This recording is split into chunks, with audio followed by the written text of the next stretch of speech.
The Warsaw Pact invasion of Czechoslovakia, officially known as Operation Danube, was a joint invasion of Czechoslovakia by 4 Warsaw Pact nations, the Soviet Union, Bulgaria, Hungary and Poland, on the night of 21 August 1968. Approximately 250,000 Warsaw Pact troops attacked Czechoslovakia that night, with Romania and Albania refusing to participate. Although East German forces were prepared to participate in the invasion as well, they were ordered from Moscow not to cross the Czechoslovak border just hours before the invasion. 108 Czech and Slovak civilians were killed and around 500 wounded in the invasion. The invasion successfully stopped Alexander Dubček's Prague Spring liberalization reforms and strengthened the authority of the authoritarian wing within the Communist Party of Czechoslovakia.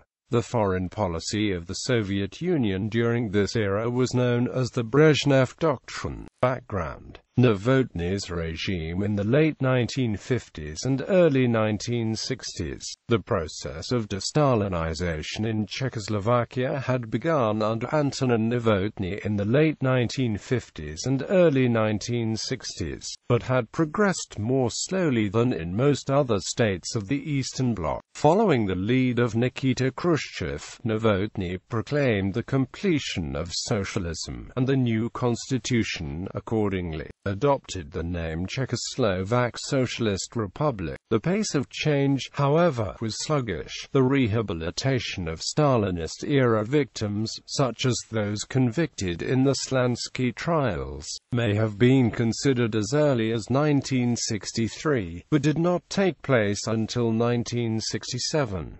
In the early 1960s, Czechoslovakia underwent an economic downturn. The Soviet model of industrialization applied poorly to Czechoslovakia. Czechoslovakia was already quite industrialized before World War II, and the Soviet model mainly took into account less developed economies. Novotny's attempt at restructuring the economy, the 1965 new economic model, spurred increased demand for political reform as well. 1967 Writers' Congress. As the strict regime eased its rules, the Union of Czechoslovak Writers cautiously began to air discontent, and in the Union's Gazette, Literární noviny, members suggested that literature should be independent of party doctrine. In June 1967, a small fraction of the Czech Writers' Union sympathized with radical socialists, specifically Ludvík Vaculík, Milan Kundera, Jan Prochaska, Antonin Yaroslavliem, Pavel Kohut and Ivan Klima. A few months later, at a party meeting, it was decided that administrative actions against the writers who openly expressed support of reformation would be taken. Since only a small part of the union held these beliefs, the remaining members were relied upon to discipline their colleagues.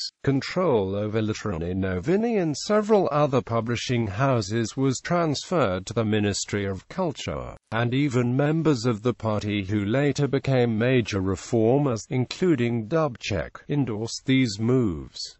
Prague Spring. The Prague Spring was a period of political liberalization in Czechoslovakia during the era of its domination by the Soviet Union after World War II. It began on the 5th of January 1968, when reformist Alexander Dubček was elected first secretary of the Communist Party of Czechoslovakia, and continued until the 21st of August, when the Soviet Union and other members of the Warsaw Pact invaded the country to halt the reforms. The Prague Spring reforms were a strong attempt by Dubček to grant additional rights to the citizens of Czechoslovakia in an active partial decentralization of the economy and democratization.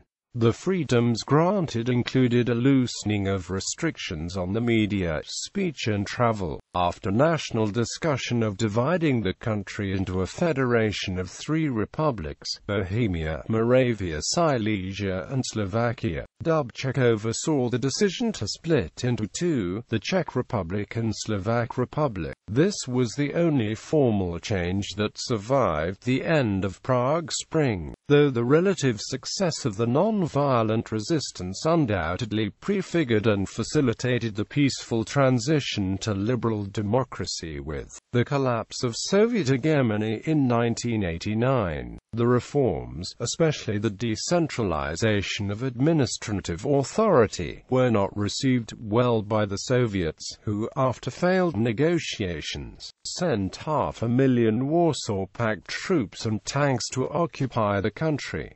A large wave of emigration swept the nation. A spirited non-violent resistance was mounted throughout the country, involving attempted fraternization, painting over and turning street signs, defiance of various curfews, etc. While the Soviet military had predicted that it would take 4 days to subdue the country, the resistance held out for 8 months, and was only circumvented by diplomatic stratagems. The were sporadic acts of violence and several suicides by self-immolation, but there was no military resistance. Czechoslovakia remained controlled until 1989, when the Velvet Revolution ended pro-Soviet rule peacefully, undoubtedly drawing upon the successes of the non-violent resistance 20 years earlier. The resistance also became an iconic example of civilian-based defense, which, along with unarmed civilian peacekeeping, constitute the 2 ways that non-violence can be and occasionally has been applied directly to military or paramilitary threats. After the invasion, Czechoslovakia entered a period of normalization. Subsequent leaders attempted to restore the political and economic values that had prevailed before Dubček gained control of the KSC. Gustav Husák, who replaced Dubček and also became president, reversed almost all of Dubček's reforms. The Prague Spring inspired music and literature such as the work of Václav Havel, Karel Husák,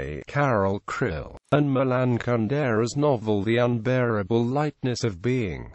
Brezhnev's regime, Leonid Brezhnev and the leadership of the Warsaw Pact countries were worried that the unfolding liberalizations in Czechoslovakia, including the ending of censorship and political surveillance by the secret police, would be detrimental to their interests. The first such fear was that Czechoslovakia would defect from the bloc, injuring the Soviet Union's position in a possible war with the North Atlantic Treaty Organization.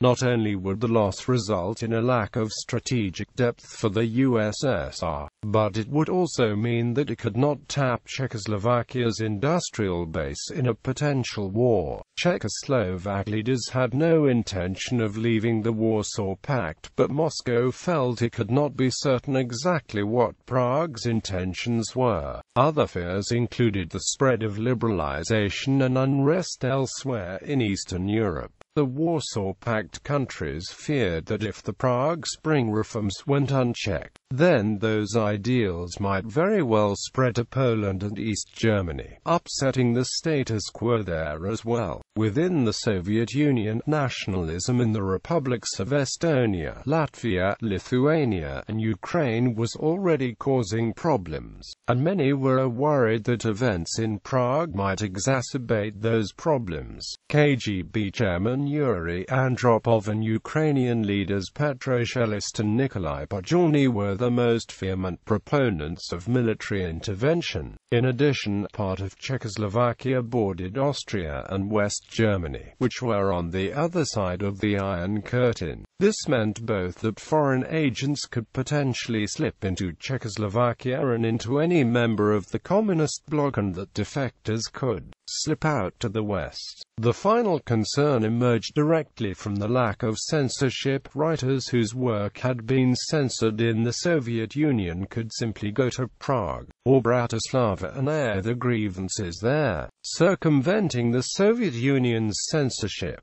Dubček's rise to power. As President Antonin Novotny was losing support, Alexander Dubček, first secretary of the Regional Communist Party of Slovakia, and economist Todosic, challenged him at a meeting of the Central Committee. Novotny then invited Soviet Premier Leonid Brezhnev to Prague that December, seeking support, but Brezhnev was surprised at the extent of the opposition to Novotny and thus supported his removal as Czechoslovakia's leader. Dubček replaced Novotny as first secretary on 5 January 1968.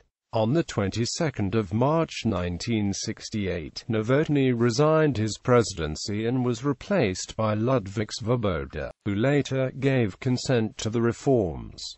Early signs of change were few. When the Communist Party of Czechoslovakia Presidium member Josef Smirkovsky was interviewed in a Rude Pravo article entitled "What Lies Ahead?" he insisted that Dubček's appointment at the January plenum would further the goals of socialism and maintain the working-class nature of the Communist Party. Socialism with a Human Face. On the 20th anniversary of Czechoslovakia's victorious February, Dubček delivered a speech explaining the need for change following the triumph of socialism. He emphasized the need to enforce the leading role of the party more effectively and acknowledged that, despite Clement Gottwald's urgings for better relations with society, the party had too often made heavy-handed rulings on trivial issues. Dubček declared the party's mission was to build an advanced socialist society on sound economic foundations,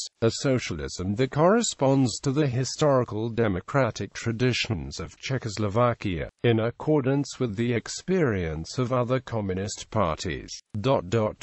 In April, Dubček launched an action program of liberalizations, which included increasing freedom of the press, freedom of speech, and freedom of movement, with economic emphasis on consumer goods and the possibility of a multi-party government. The program was based on the view that socialism cannot mean only liberation of the working people from the domination of exploiting class relations, but must make more provisions for a fuller life of the personality than any bourgeois democracy. Quote, "It would limit the power of the secret police and provide for the federalization of the CSSR into two equal nations." The program also covered foreign policy, including both the maintenance of good relations with Western countries and cooperation with the Soviet Union and other Eastern Bloc nations. It spoke of a 10-year transition through which democratic elections would be made possible and a new form of democratic socialism would replace the status quo. Those who drafted the action program were careful not to criticize the actions of the post-war communist regime, only to point out policies that they felt had outlived their usefulness. For instance, the immediate post-war situation had required centralist and directive administrative methods to fight against the remnants of the bourgeoisie. Since the antagonistic classes were said to have been defeated with the achievement of socialism, these methods were no longer necessary. Reform was needed for the Czechoslovak economy to join the scientific technical revolution in the world, rather than relying on Stalinist-era heavy industry, labor power, and raw materials. Furthermore, since internal class conflict had been overcome, workers could now be duly rewarded for their qualifications and technical skills without contravening Marxism-Leninism. The program suggested it was now necessary to ensure important positions were filled by capable, educated socialist expert cadres in order to compete with capitalism. Although it was stipulated that reform must proceed under KSC direction, popular pressure mounted to implement reforms immediately. Radical elements became more vocal. Anti-Soviet polemics appeared in the press. The Social Democrats began to form a separate party, and new unaffiliated political clubs were created. Party conservatives urged repressive measures, but Dubček counseled moderation and re-emphasized KSC leadership. At the Presidium of the Communist Party of Czechoslovakia in April, Dubček announced a political program of socialism with a human face. In May, he announced that the 14th Party Congress would convene in an early session on the 9th of September. The Congress would incorporate the action program into the party statutes, draft a federalization law, and elect a new central committee. Dubček's reforms guaranteed freedom of the press, and political commentary was allowed for the first time in mainstream media. At the time of the Prague Spring, Czechoslovak exports were declining in competitiveness, and Dubček's reforms planned to solve these troubles by mixing planned and market economies. Within the party, there were varying opinions on how this should proceed. Certain economists wished for a more mixed economy, while others wanted the economy to remain mostly socialist. Dubček continued to stress the importance of economic reform proceeding under Communist Party rule. On the 27th of June, Ludvík Vaculík, a leading author and journalist, published a manifesto titled The 2000 Words. It expressed concern about conservative elements within the KSC in so-called foreign forces. Vaculík called on the people to take the initiative in implementing the reform program. Dubček, the party Presidium, the National Front, and the cabinet denounced this manifesto. Publications and media. Dubček's relaxation of censorship ushered in a brief period of freedom of speech and the press. The first tangible manifestation of this new policy of openness was the production of the previously hardline communist weekly Literary Noviny, renamed Literary Listy. Freedom of the press also opened the door for the first honest look at Czechoslovakia's past by Czechoslovakia's people. Many of the investigations centered on the country's history under communism, especially in the instance of the Joseph Stalin period. In another television appearance, Goldstucker presented both doctored and undoctored photographs of former communist leaders who had been purged, imprisoned, or executed and thus erased from communist history. The Writers' Union also formed a committee in April 1968, headed by the poet Jaroslav Seifert, to investigate the persecution of writers after the communist takeover in February 1948 and rehabilitate the literary figures into the Union, bookstores and libraries, and the literary world. Discussions on the current state of communism and abstract ideas such as freedom and identity were also becoming more common. Soon, non-party publications began appearing, such as the trade union Daily Prachi. This was also helped by the Journalists' Union, which by March 1968 had already convinced the Central Publication Board, the government censor, to allow editors to receive uncensored subscriptions for foreign papers, allowing for a more international dialogue around the news. The press, the radio, and the television also contributed to these discussions by hosting meetings where students and young workers could ask questions of writers such as Goldstucker, Pavel Kohut, and Jan Procházka, and political victims such as Josef Smirkovsky, Zdeněk Hevsla, and Gustav Hussey. Television also broadcast meetings between former political prisoners and the communist leaders from the secret police of prisons where they were held. Most importantly, this new freedom of the press and the introduction of television into the lives of everyday Czechoslovak citizens moved the political dialogue from the intellectual to the popular sphere.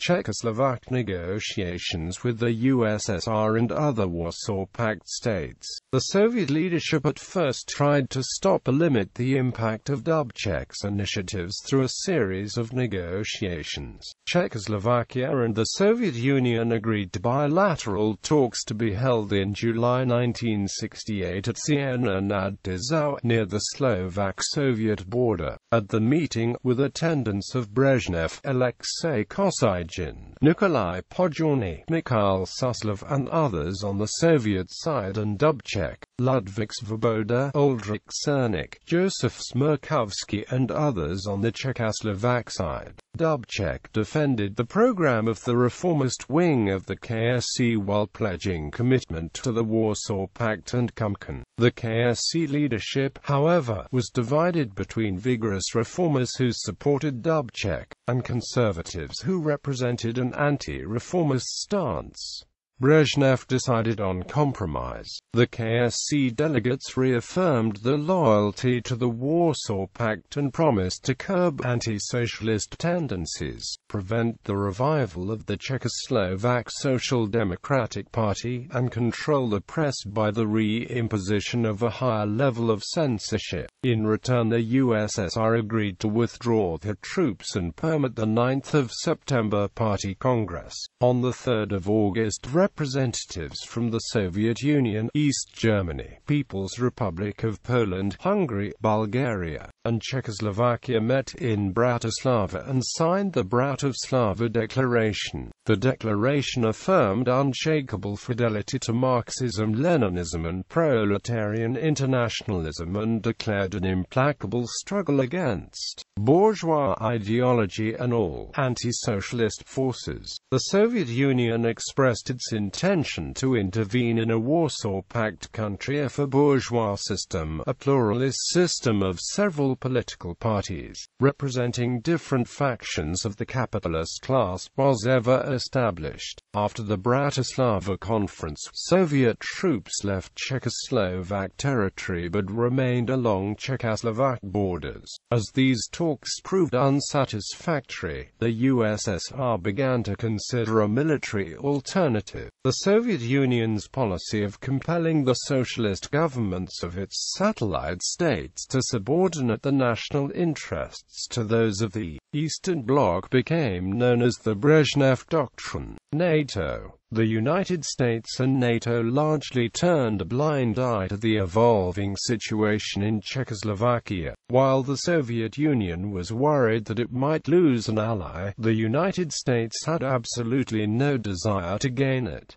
President Lyndon B. Johnson had already involved the United States in the Vietnam War and was unlikely to be able to drum up support for a potential conflict in Czechoslovakia. Also, he wanted to pursue an arms control treaty with the Soviets. He needed a willing partner in Moscow in order to reach such an agreement, and he did not wish to potentially risk the treaty for Czechoslovakia. For these reasons, the United States made it clear that it would not intervene on behalf of the Prague Spring, giving the USSR a free hand to do as it pleased.